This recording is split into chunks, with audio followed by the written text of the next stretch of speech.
Suscríbase al canal de YouTube, usted nos puede ver desde su casa, desde su oficina, o desde su pantalla plana, desde su tablet, desde su celular, como YouTube, canal de YouTube de Proyecto Puente, así como Proyecto Puente, le da activar a la campanita, o en proyectopuente.com.mx, en Facebook Live de Proyecto Puente, en nuestro teléfono celular, también tiene iPhone, en el Apple Store, tiene Android en Google Play, o en la señal de Megacable en el 151 también.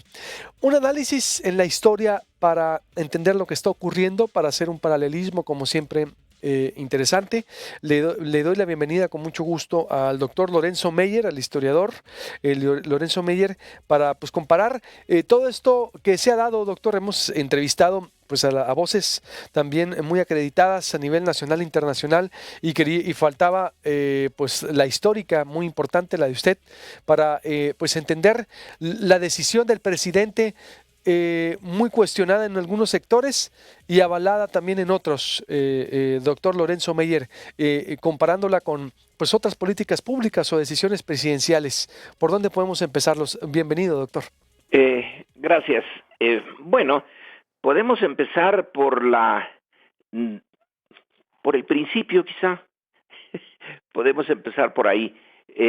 La idea de la captura de uno de los hijos de un gran capo que fue el Chapo, esa decisión, bueno, no es muy clara porque ya Andrés Manuel López Obrador en enero de este año había dicho que su política al respecto no era la de seguir capturando capos, que no tiene sentido, y en eso estoy de acuerdo. Bueno, no nada más yo, supongo que una buena cantidad de personas pueden decir que esa política, que me temo fue diseñada e inspirada por Estados Unidos hace mucho tiempo, intentada en Colombia, la de descabezar las grandes organizaciones del narco, pues se trasladó a México, y en realidad, en materia de producción de sustancias prohibidas o en materia de tráfico de esas sustancias, porque a veces nosotros no producimos ya ese nosotros quiero decir, en México no se producen algunas de las drogas que ahora están, pero de moda en Estados Unidos, sino que provienen de China o de India, pero a veces pasan por México, como la coca tampoco se produce aquí, pero pasa por México una parte de ella. Entonces, la política que se siguió durante mucho tiempo de descabezar las organizaciones que hacen este tráfico, finalmente no llevó a una disminución del tráfico, ni a una disminución de la oferta en el mercado mundial. Esa sigue más o menos igual, y en estos últimos tiempos una gran cantidad de muertes en Estados Unidos se deben a la sobredosis de estas drogas ya químicas que vienen de fuera, que a veces pasan por México, pero no necesariamente. Canadá es otra vía bien importante para la entrada de estas drogas de China hacia Estados Unidos. Pero en fin, el punto es que en enero, si mis fuentes bibliográficas no me engañan, Andrés Manuel dijo: ya, eso de la guerra contra el narco se acabó, no hay guerra, y no vamos a seguir buscando a los capos. Y me parece muy buena la idea. Sin embargo, en este caso de Sinaloa, resulta que sí se buscó a un capo. ¿A qué se debió la intención de capturar a Ovidio? Y se dice que también a Iván. Eso aparece en el New York Times de hace 1 o 2 días, que en realidad se capturó a los dos, en México no se ha sabido de esa segunda captura, pero en fin, aparece en la prensa norteamericana. Esa política, se decía, ya se acabó. Entonces, ¿por qué se reactivó en el caso de Culiacán? Esa es a mi juicio, la pregunta fundamental que debemos hacernos. ¿Por qué se reactivó y por qué, una vez reactivada, no se tuvo pues el mínimo de precaución? No se necesita ser un experto.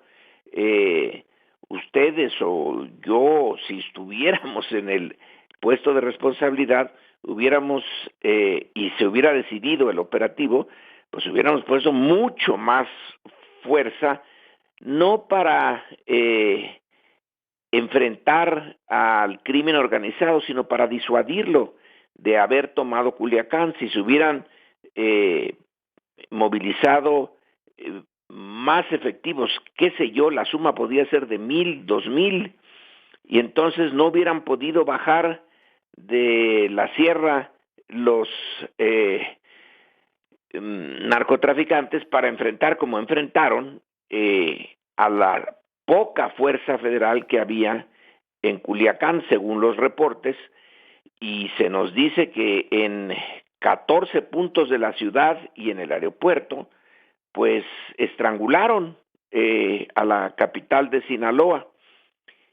Una vez que se inicia este operativo mal planeado, mal apoyado con efectivos de la Guardia Nacional, del Ejército, entonces se desarrolla, como ya lo sabemos, y la segunda parte, digamos, el segundo capítulo, es qué hacer con Ovidio. Y en este caso es muy claro.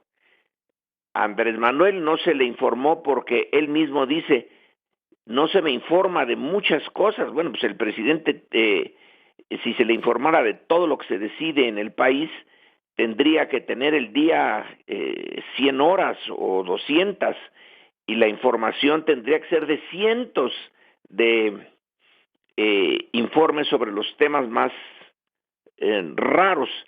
Esto de la seguridad, él sí le tiene puesto el ojo, pues de una manera regular, diaria, en la mañana, casi en la madrugada, se reciben esos informes, pero tampoco se le puede informar todo. Él señala que la responsabilidad está delegada, y en ese caso no sabemos a quién diablo se le delegó. Pero, en fin, el punto es que ya una vez con Culiacán tomada por el crimen organizado, la decisión de decir, aquí no vamos a hacer una defensa numantina de nuestra captura. Y el grupo de seguridad federal, con las secretarías de Marina, Defensa, con Durazo, decide que es mejor soltarlo, y Andrés Manuel entonces apoya esa decisión. Esta segunda parte, pues creo que para la mayoría sensata, pues no quedaba otra. Ya hacerle frente a la toma de Culiacán con un enemigo que no se anda con medias tintas, que puede matar de manera muy indiscriminada, que los daños colaterales o las bajas colaterales le importan un pepino, y que puede hacer muchas.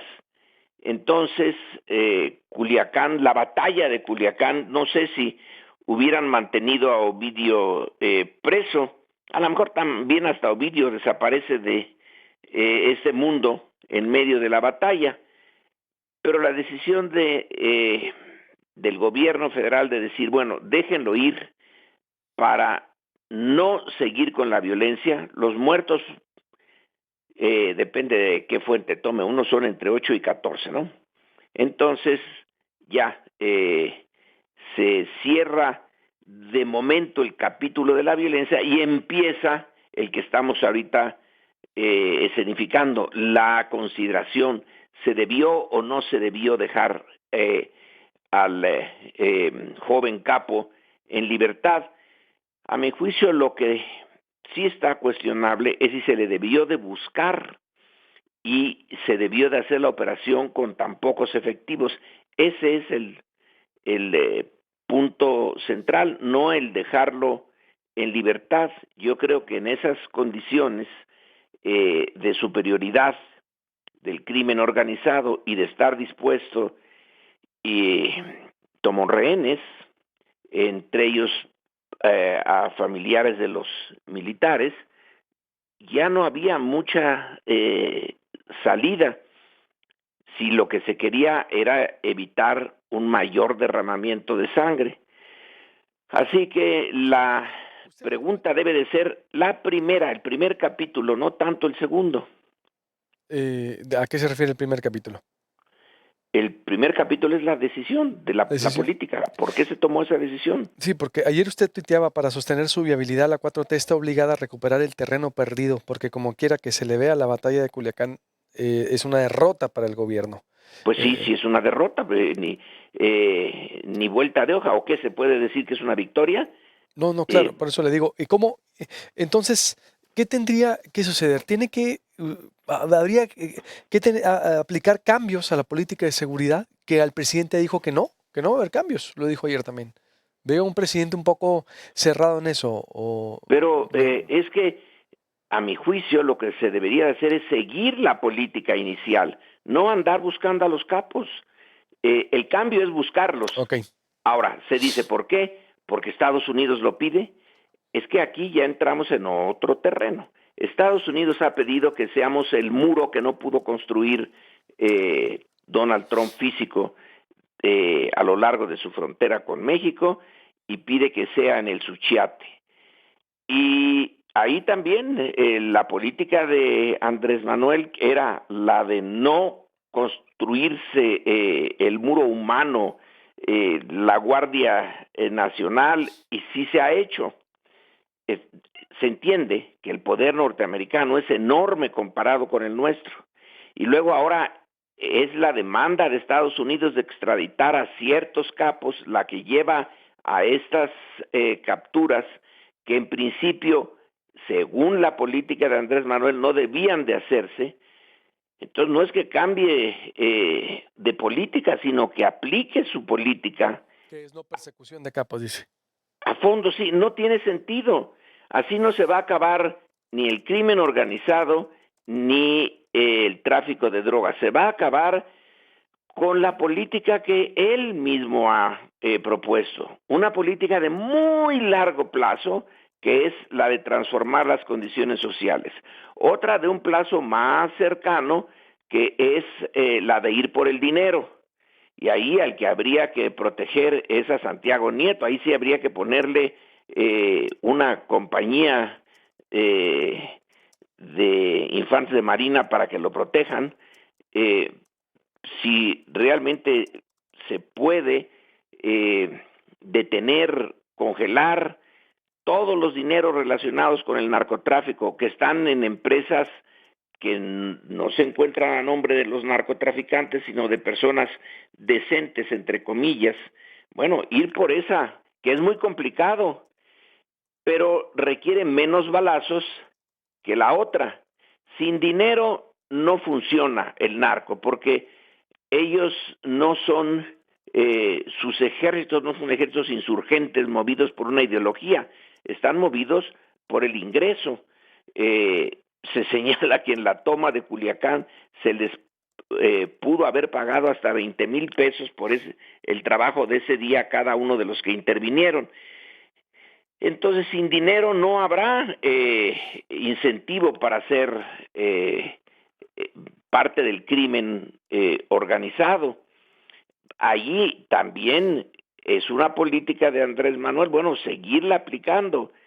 El gasto social, la intervención en las corrientes financieras que alimentan al narco Desmantelar su sistema financiero. y pedirle a Estados Unidos que antes de que ellos que a ellos se les cumpla la captura de los capos, deben de demostrar que ya dejaron de permitir el ingreso de armas como las que se vieron ahí, esa ametralladora calibre 50 en una camioneta de redilas, pues esa puede atravesar el blindaje de los vehículos del ejército. Entonces, ¿quién dejó pasar esa semejante ametralladora? Que no es que de las que se pueden comprar en las tiendas de armas de Arizona, y me da una ametralladora, me da dos de 50 milímetros y me da 10,000 cartuchos.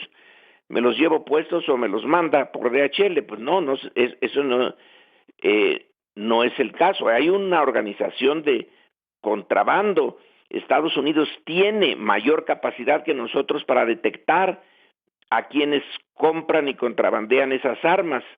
Entonces, pedirle que como condición para que algún día se le entreguen estos capos es que ellos tienen que detener ya el armamento que tiene este ejército o estos ejércitos del crimen organizado. Es una condición que se les debe de poner, porque aquí nos piden tanto detener en la frontera a migrantes, en la frontera sur nuestra, como mandar en los capos. ¿No quieren también su helado de limón?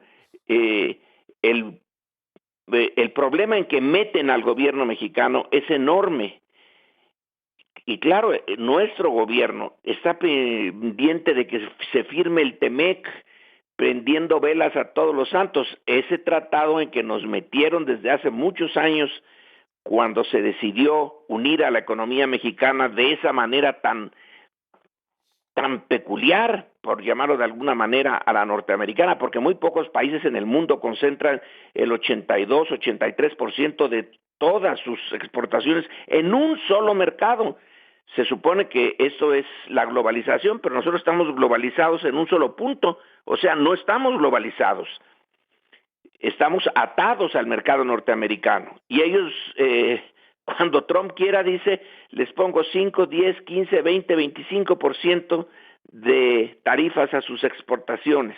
Bueno, pues nos tienen agarrados de muchas partes. Es un ejemplo de la dependencia mexicana histórica. Esta sí es histórica. Esta viene desde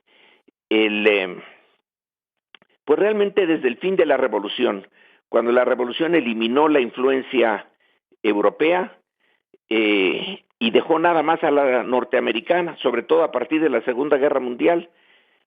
Nos están atrayendo como el sol a un planetita.